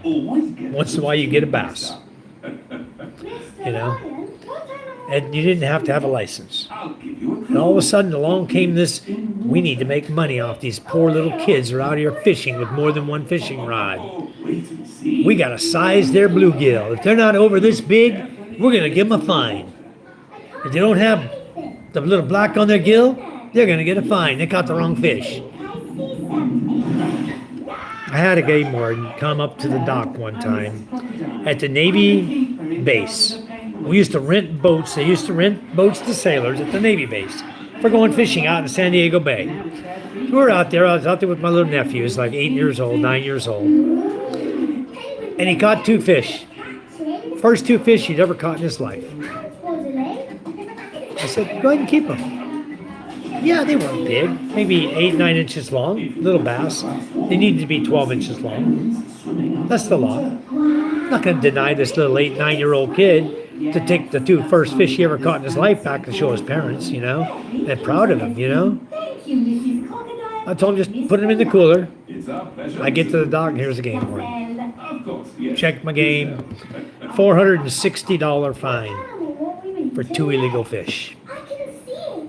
It's very Go figure. cool. It's That's the USA that we leave and come here for.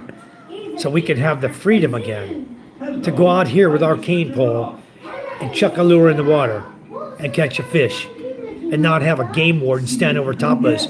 Oh, is that 12 inches or 11 and 7/8? You know, stupid crap like that they do. Unbelievable. be hiding. What? Oh, and I posted something on the Facebook group the other day. The guy was on his jet ski going too fast. Maybe he was doing 12 in a 10 zone, had a little wake behind him. And here come the badass cops, right? Lights on, flashing, pull the guy over. Give him a ticket. I mean, you saw the scroll. If you saw my paper on YouTube, the guy had a 12-inch long ticket he pulled off his little machine to give the guy. 2 of them. Feeding time now. What's for lunch today, Boy, I'm glad I'm out of the USA, guys. Lunch boxes for everyone. Sandwiches. They do try to keep our fisheries sustainable. Yeah, they do that. But the U.S. goes overboard. It's not even about sustainability. It's just about stupidity, money. Money, money, money, money, money, money. It's all about money. I know, I saw them. They're nice. Hi. Yeah, that's high socks, huh? Let's see your socks, MJ. Wow, they got eyeballs. Looking at you, buddy. Wow. Yeah. So, Michael said, just drove into work. I'll still go with electric start on the boat. Little weight, but Starlink, phone charging and lights, maybe even a small solar panel. Yeah, great idea. That'll work. You know what I was actually going to do on my boat? We have 3/4 inch stainless steel shafts. I was going to find a pulley system that I could mount a small pulley on the shaft itself, and with a screw to tighten it into the shaft so it's nice and tight and flush, 3/4 hole only, the same size as shaft. I slide it on there and then tighten it down and then run a pulley over to an alternator or a Volkswagen generator like that, a small generator. And that's what I was thinking to do, was put one of those on my boat just for extra lighting and stuff. Just let the propeller shaft drive it. But I didn't do it. I thought of it, haven't done it yet. But I had solar panel on my boat for a while, and you can't go with a big solar panel here because if the wind kicks up, it acts like a sail, you know, and it really causes you problems. That's why you can't even leave your tarpaulins up. If you put a tarpaulin up for shade and the wind kicks up strong, it's best to fold it up and roll it up and tie it, because otherwise that wind's going to play hell on that boat. It really is. It's going to be trying to flip you over. So solar panel, you know, they're supposed to lay flat, but you get a little wind under them, they're going to try to move your boat around. So be careful with that too.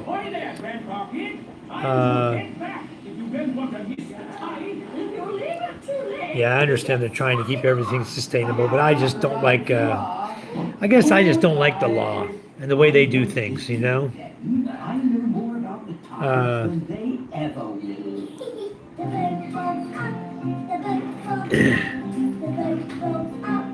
Wow. LAB says, I don't want to be in the USA either. A female root can have 4 babies going at one time. I didn't know that. That's new to me. I thought maybe 2, but wow, 4. Supreme says, where are you at? I'm on Masbate Island in the middle of the Philippines. If you find Masbate, M-A-S-B-A-T-E, island, you'll see it's like right dead center in the whole Philippine island chain. From north to south, right in the center is Masbate Island. You'll find me. I'm near Cebu, the next island from Cebu. Or next island. There's a couple small islands there, but that's where I live. You do not need a fishing license here in QLD, but in SW you do. Okay, so it's the area you live in Australia that would dictate whether or not you're in Queensland or north southwest. I think what do they call it? I forgot what they call it in SW. That's why you never hear about alligator attacks in Louisiana like in Florida. We eat them. Exactly. We trap them. You guys remember that show? That was one of my good TV shows I used to like to watch. That old guy out there always hunting gators in the swamp. But it reminded me of when I was a kid growing up. You know, we'd go hunt gators too. But we didn't hunt them just to kill them just for fun. We'd hunt them to eat them. Alligator gar, we would eat. A lot of people look at it like a trash fish. But Cajuns, we ate it. I learned from Cajuns. I'm not a Cajun, I'm a Kunas. But I learned from Cajuns there, you know, on how to eat the food of the land right there. We used to hunt for birds, cook them outdoors. Strip them down, cook them right there while we were working. Thank you for the super chat. Thank you so much, Prepper. Much, much appreciated. Papa, you like my birthday to the water park? Okay, Mule. Thank you. Thank you, Prepper, for the mule. You like my birthday to the water park? I was smart this. I put it in a cup. Papa, Yeah, we may go to the water park on your birthday. I Thank you so much, Prepper. Thanks for coming in the chat. Merry Christmas. Advanced Happy New Year. I'm sure we'll see you between now and then. We do so many live feeds. You come to all of them. That's so much appreciated. You're so much appreciated. We're talking about eating alligator gar, Louisiana. Ryan says, there are bag limits and size requirements. Yeah, I'm sure there are. Everywhere that's westernized wants to follow all the other countries on how they can earn extra money, you know? That's what it's all about. But you don't hear about alligator attacks in Louisiana. You don't. You really don't. please, Madam Gazelle. Please, Madam Gazelle. Ellie says, wow. I have only If I could just drove to work, I'd still go with electric starter. Yeah, that's the best way to go. Supreme says, it's about regulating the environment. Obviously, if there's not many people there, you wouldn't need to impose a law. But imagine if there were many people fishing. It would disrupt the ecosystem. There's a lot of people fishing here. And there's a lot of illegal fishing here. But the illegal fishing is actually sanctioned by certain members of government. So we, the poor young fisher folk that live here in this fishing village where I live, we don't stand a snowball's chance in Hades. By the time the big fisher boats go through and rape the ocean and let us get in there to fish, there's not a whole lot left for us. You know? But certain times of the year, when the fishing does get good, sometimes the mayor will send the police out. Coast Guard is supposed to do their job, but they don't. But the mayor sometimes will send the police out and they'll pick a boat and arrest him. They'll bring him in to make an example, to make a headline for the paper, and the next day you see the same boat out in the water fishing again illegally. Paid a little fine, boom, off he goes. You know, it's not even about the fine. I think it's more of a joke. They'd probably give his money back, you know, for all I know. Maybe they fine him, give him his money back, and say, go ahead, see you later. You know, they're all like that together. But there are a lot of fishing people, and it disrupts the ecosystem here. The Acid Sea, where I live, between Cebu and Masbate, is called the Acid Sea, ASID. It stretches all the way to Panay Island, down to Iloilo, you know, past the islands going to Cebu. That's the Acid Sea. It's a birthing ground. We see, I don't know how many species of fish here. I've counted over 20 in one fishing trip. Okay, we see a variety. Now, what makes it difficult for us is we're limited on net size. Our net must be what we fish is we fish 2 meters from the coral, from the bottom, the sand or coral, whatever, the rocks, the bottom of the ocean. We fish 2 meters up. That's it. Anything that's in that 2 meter band swimming at the bottom of the ocean during the time when our net is there has a potential for getting caught in our net. Now, the net is only 1 inch square holes. So if it's a big fish comes along, he hits it, he just bounces off. He doesn't get stuck, okay? Now, if he hits it at an angle or goes after one of the other fish or shrimp that's up in our net, he tries to get him and he gets tangled, we catch him. That's how it works. But we're limited on size only by what hits the net and doesn't get caught. Otherwise, there is no size limit. We catch 3-foot eels, 4-foot eels. We catch barracuda sometimes. They have a long snout. They get in there and they get all tangled up. Well, what they're doing is they're attacking the fish that are in the net, trying to eat from the net, and they get caught. So it's just basic logic. How can you not see that? I see that, Supreme. I see it, but I also see the illegal fishing stopping us from catching 3 kilos of fish. You know, we got to eat too. You know, we eat fish.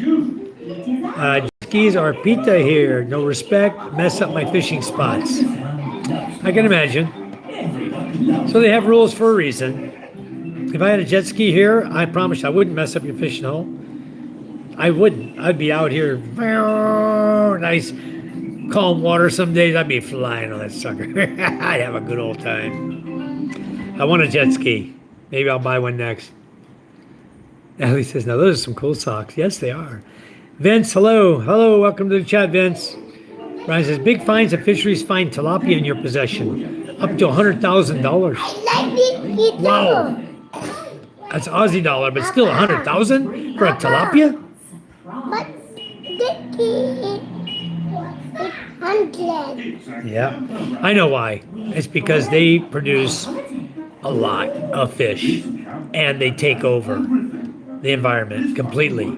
So if they get out there, somehow get freed up into those waters over there, they're going to devastate it, just like they did Louisiana.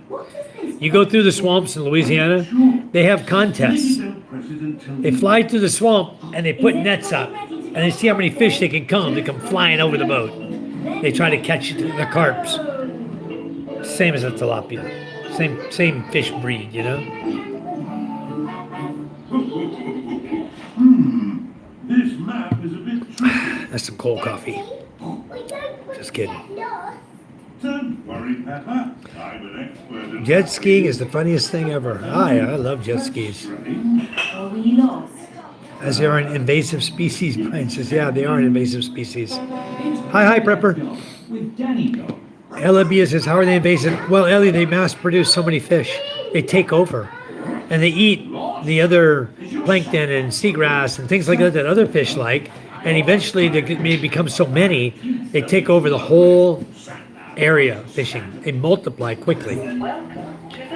And there's nothing out there to get them except humans, if you can catch them. And they're an invasive species. They get in the wrong waters, they can really multiply fast and destroy a whole ecosystem really quickly. Great idea, charge the battery too, that's right. Patent pending. You go, Michael. You go get it, buddy. Patents don't matter unless you're trying to earn money off of a guy's idea, you know. You can make the guy's idea all you want, just don't try to sell it. And patent pendings, I have a product that's patent pending. I buy it in Florida. I bring it here from Florida. A Cold Plus I mentioned earlier, AC treatment. That product is still patent pending. And I asked the owner one day, I said, why is your product still patent pending? I've been selling your product here for years, since 2014, when I shifted over to his product. I've been selling that product here in the Philippines, 2014, 11 years. And it's patent pending still. And he says, it's because if I patent it, my patent is only good for 17 years. Then anybody can copy my idea, copy my product, and sell it in the market. As long as it's patent pending, they cannot. It's locked up, and nobody can take it away from you and sell it, make it and sell it. That's why he keeps it patent pending. Makes sense to me. Yeah, he has a good idea there. Why patent it if you can patent pending it and have the same rights? Or pretty much the same rights. More rights, actually. Spring says, best thing to come out of New Zealand. Did you know a man from New Zealand invented the impeller system? Before that, the no jet propulsion. I can imagine. I imagine that's true. And you get idiots seeding waterways because they are, yeah. Yeah, I'm sure people do that. They're going to destroy it. And some people do it on purpose because they don't care. They just don't care. Maybe not even like fishing, but they're going to ruin it for everybody else. It's that crab mentality. It's all over the world. Hey, Filipina Isa Ilonga is online, guys. Just went live. Filipina Isa Ilonga. That is Scott's fiance. Scott and Isa. He was in here earlier. Step by step. Yes, okay. Don't worry. You know what? I bet I'm on top chats again. Damn it. All messages. I've been missing some messages from you guys. Okay, let me go back a minute. If I missed your chat, guys, it's because I didn't see it.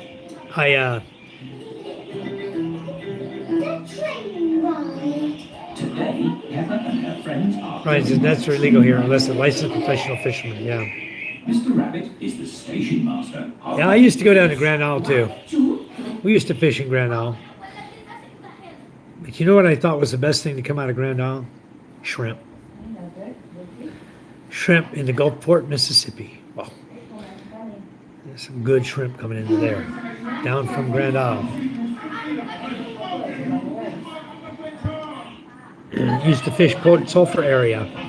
Okay. Florida's way overpopulated, not like LA. Used to fish Port Sulphur area, miss it. You know where I like to fish for bass, guys? In Texarkana. On the border there between Texas. We go out through Louisiana and we go over to the lake there. Big lake. And we would fish at night. It wasn't illegal to fish at night then. Maybe now it is. It wasn't illegal to put a light on the water either. We used to have a styrofoam and had a light inside, 12-volt light, and we'd lay that on the water, it would just float. And the battery would run off 12-volt battery. So we'd lay 3 or 4 of those around the boat and draw the bass right into us. And when you're running your little spinner jigs, you can see those like, here comes a bass. You can watch him in the light. It's really cool. You and Aussie Supreme. He's from New Zealand, Brian, I believe. Might be an Aussie. I think it said he's from New Zealand. Supreme says, you had really crazy hurricanes recently. I'm glad you're okay. Not all can say the same, though. Devastating. Yeah, here in this hemisphere, we call them typhoons. In the northern hemisphere, they're called hurricanes. Okay, so they're called typhoons here. We had over 20 typhoons this year. 21 or 23, I think, this year. It was a lot. It was devastating to a lot of people. But I live in a good area where it's all timing, you know, the time of year and the wind patterns that pull in the storm. Because usually around November to December, early December, or late October to early December, we get the typhoons through where I live in Masbate. That's when they come through. That's when Yolanda came through. November 8th, 2013. Okay, I was here. I wasn't in this house. My wife was in Panay Island at our relative's home. Very nice, big, safe house. And well, we lived in another house over there. It still managed to weather it fine. But the house my wife went to, the wind was actually blowing the water right through the windows, sliding windows, blowing water right into the house.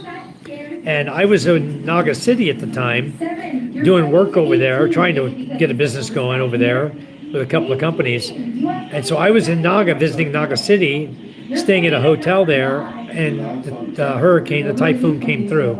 It was a Category 2 in Naga, Category 5 when it hit Tacloban and came through the Visayas, right through the Panay Island. Took our power and water out for 2 months. Got home, wife says, there's nothing there. There's no water, no power. We got to leave. We packed up a few things we own, put it in a boat, came back to Masbate. Yeah. I haven't lived here in Masbate all my life, or since 2011. I moved here 2012, December 2012, when I first met Charm. Got married in 2013, but then not long after we left, and we had Micah, our daughter, in September of 2013 in Rojas City. That's where she was born, at the hospital there, public hospital in Rojas City. Then we brought her back, and Micah was with Charm when we were living in Milli Billy when the typhoon came. And then we all moved back here. And then we moved to Naga. Nothing happened there. There wasn't no business there. There's like one or two, a couple corporate or hotels, independently owned hotels, and there's Big Steiner. And even Crown Hotel there, that's corporate owned, that's from Makati. So all the businesses I ran into in Naga were corporate owned out of Makati and Manila. I said, okay, well, this is the wrong place to stay. You can't do business when there's no business. So then my target was corporate customers. So then I moved to Columba. Still, you're on the outskirts. A lot of businesses, a lot of pay zones, a lot of companies, but all their corporate offices, Manila, Makati. So we moved to Las Piñas, right into Metro Manila. And between Las Piñas and Bacoor City, we lived there a total of 7 years. Before we finally moved back here in 2020. And our home was almost completely built then. So we were able to move in. It took 7 years to build this house. Not joking. I had no money. I was a broke foreigner. I had very little pension. My pension was $990 a month when I moved here. By the time I moved back in 2020, my pension was almost double because my ex-wife had died, and that third of my retirement she got came back to me. So we started having a little extra money, a little bit. Catch up with the chat. When I retire, they'll probably just hook up with a local, take me fishing. Pay for the boat, motor and stuff. Let him earn when I'm not around. Just an idea. Don't see trailering a boat. You can't trailer a boat here. We just beach them. Put them up on the beach. But I own 3 boats, and I don't have any trailers. I don't trailer anything. You can't trailer a boat here. No way. Imagine if you built a trailer. My boat, my big boat is 45 feet from tip to tip. My smaller boats are around 30 feet. That's a long boat. It's a long, narrow boat, you know, very narrow. Very long and narrow. And I just can't see and put that on a trailer. Yeah, never mind. Not worth it. Yeah, it's a good idea to have a fishing boat captain and a crew to go fishing. When you're not there, it's okay. As long as you have a relative near there, they can collect the money for you. You know, keep tabs on it, how many kilos they caught. You just keep tabs daily. You know, you talk to them all the time. How many kilos you catch on Monday? Okay, you got 6. How many Tuesday? 14. How many Wednesday? Only foods, no fish. You know, if you just go like that through the week, and you add up how many they got. Now, the way I do it is if they get 100 kilos in 1 week, 1 7-day period, they get free pizza. Each crew member gets pizza. Usually it was around 10-inch pizza. Now I got a big old square pizza. So what I do is I make the big square rectangle pan pizza. I just cut it in half, put it in boxes for them, and give it to them. So 100 kilos is pizza. Anything or 300 kilos is pizza and beer. That's my deal with my crews. So they rarely get 100 kilos, but there's months we get it. 100 kilos is a lot of fish.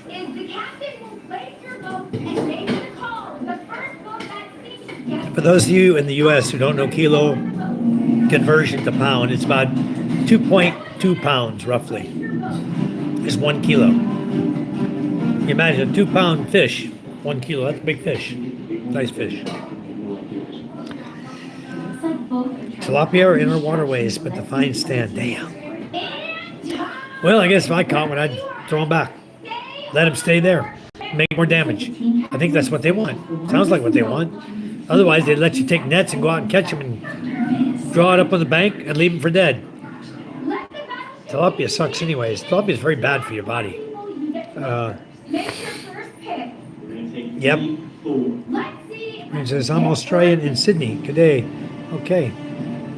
Ray arrived safely in Cataclan. He's in Cataclan now, waiting for the boat to go to Mindoro, or to the other island in Mindoro. Good day, mate. Brisbane here. Well, nice. A lot of Australians in my chat. That's nice. I think it's the time period. It's working. My little brother lives in Logan. Very nice. One Star, you still with us? Did you already vet Supreme? Did anybody vet Supreme or JJ? Ray, getting on a ferry within the next hour. Awesome, Ray. Brian says, okay, just up the road from me. I'm technically Logan. Nice. Scott and Isa's World. There it is. I'm going to post it up here. You got Isa's channel there. I'm going to replace the pin. You guys, please go subscribe to Isa. Isa, she's now in the Philippines. She was at OFW in Hong Kong for many years. And now she's back. She's living in Iloilo area, guys. Over in Panay Island. Eagle by. Yeah, it'll be early morning, all right. Brissy got hit pretty hard the other night with that wind. Wow. Yep. Called cyclones in the southern hemisphere. There you go. Coriolis effect. Hurricane, typhoon, cyclone, basically all mean a hectic storm. Absolutely, Supreme. And a hectic storm it is, you know? Jamie Gaden. Love from Carolyn, England again. Jamie. Jamie, how old are you? I'm just curious because I haven't looked at your channel. I can't go to your channel right now. How old are you? Darwin, Northern Territory is similar to that. South of the equator is Manila is north. I think so. Similar weather. Yeah, always hot, huh? Remember a little while back, those surfers were out in the ocean for a few days, just their boards, and that boat found them. That was hectic. Wow. I didn't hear about that. I didn't know where that was. I'm sure it was in Australia, though.